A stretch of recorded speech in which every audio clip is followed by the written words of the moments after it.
Hello, it is I, RP again.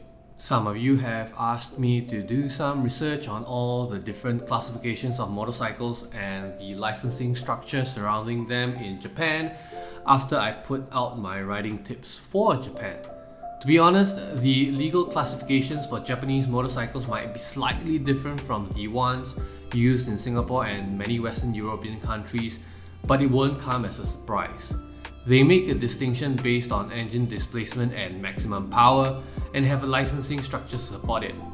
For people hailing from countries where all motorcycles qualify using the same two-wheeler license or even not requiring one, navigating the legal maze in Japan can be daunting, and I'm here to help.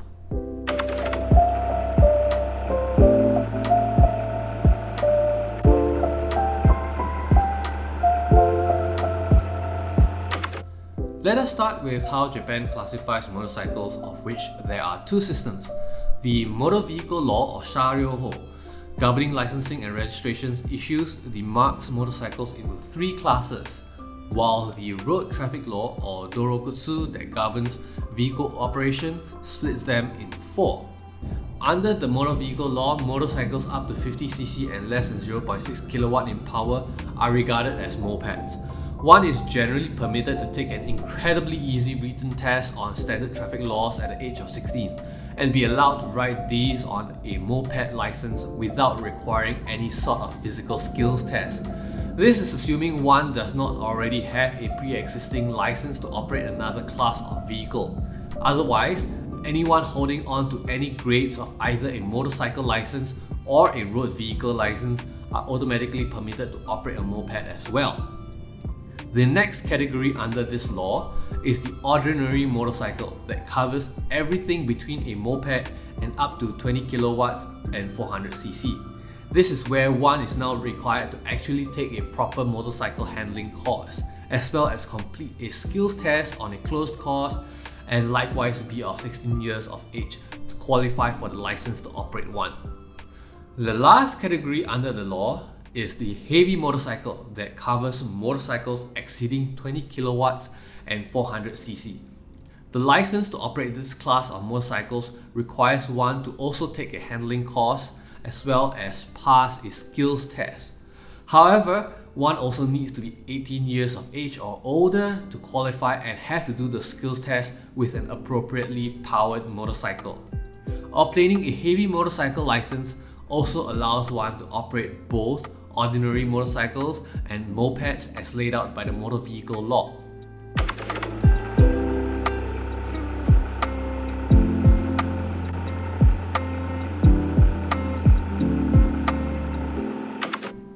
It should be noted that unless you're going to be a long-term resident of Japan, a domestic motorcycle license is mostly unnecessary, as the country is party to the 1949 Geneva Convention on Road Traffic and will accept international driving permits or IDPs from participating countries.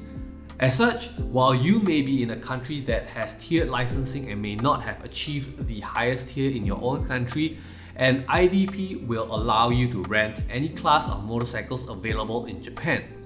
Though, purchasing your own still requires a valid domestic license.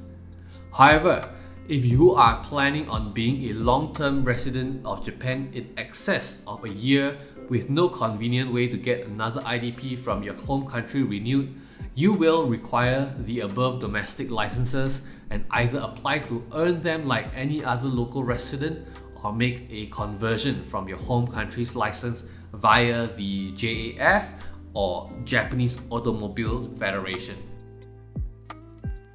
Hey there everyone, RP here. If you are enjoying what you see and would like to support me and my motorcycling channel, do help me out by heading over to my store to get a t-shirt, mugs, or stickers, what have you. Links are in the description below, and let's get back to the show.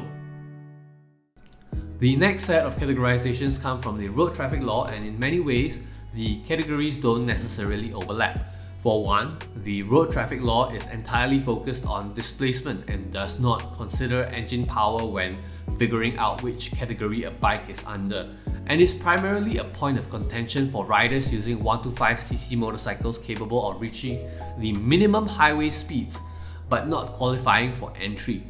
So, the first category are the Gensuki, commonly referred to as scooters. Anything up to 50cc falls under this classification. Gensuki have wide license plates that are generally about 3/4 the size of a full motorcycle plate. They don't require any registration tax, nor do they require shaken or a bi-yearly inspection for continued operation. You are not allowed to ride too up or access highways or motorways with these vehicles. There is also a requirement to stay in the left lane, and there is a speed limit of 30 km per hour. Although these last two rules are often routinely ignored. For those that wish to obey the rules and still make a right turn on one of these, most of the time you can make what is called a Melbourne right turn, where you continue straight along the intersection, then wait on the left lane along the perpendicular road you wish to travel on, similar to how bicyclists would do so. The next category is the Kogata, or the small class. Kogata cover everything from 51cc to 125cc and are also normally subdivided into two categories, with the first being 51 to 90cc, then 91 to 125cc. The subdivisions mostly affect the cost of the tax payable yearly to the city where the vehicle was registered in, with the largest subdivision costing slightly more. The 51 to 90cc subcategory will require a small yellow plate with a triangular mark on the fender, while the 91 to 125cc subcategory will require a pink plate with a triangular mark on the fender. Similarly to the Gensuki, Kogata do not require registration taxes or inspections. And while you likewise are not allowed to use highways and motorways, you however are allowed to carry a passenger on one. Next up are the chugata, or medium class. Chugata covers most regular light motorcycles between 126cc and 400cc.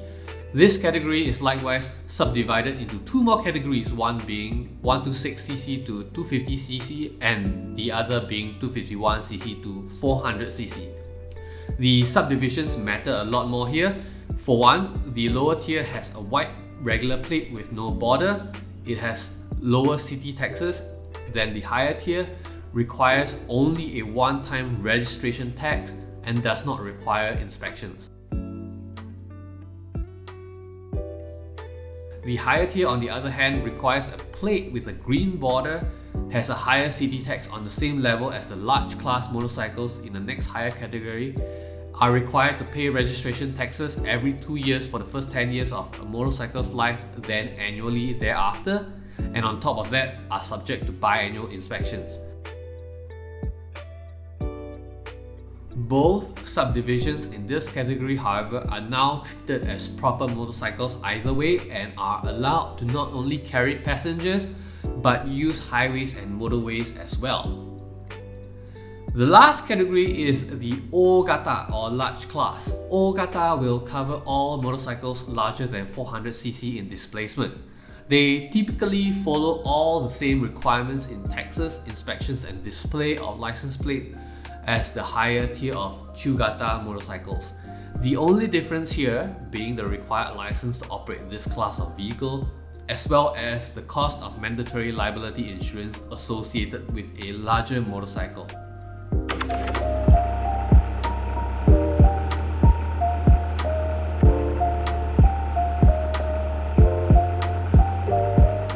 Now, speaking of mandatory liability insurance, all vehicles in Japan are required to have one, including mopeds. Penalties are incredibly severe in Japan if caught riding without one. The cost of insurance vary from time to time, location to location, but the prices are usually categorized along the lines of below 125cc, 126 to 250cc, and anything above 250cc, with higher displacement categories costing more.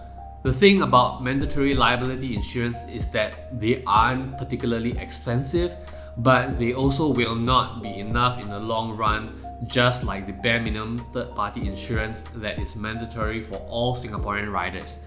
It does not cover fire or theft, and does not cover injury or death to yourself, your passengers, or damage to your own bike. On top of that, in the event that damage caused to a third party involves severe injury or death, the maximum coverage provided by mandatory insurance might not be enough, requiring one to pay out of pocket. This can easily be on an order of 32 million yen in legal compensation per case of death, of which, as of writing, mandatory insurance only covers 30 million yen for the entire incident, 1.2 million if it is injury not leading to death.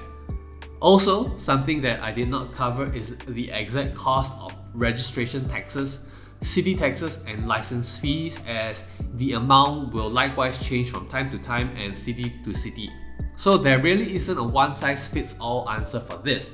Though city taxes, as far as I've researched, can run anywhere from 1,000 yen per year for a sub 50cc bike to 4,000 yen per year for bikes over 250cc.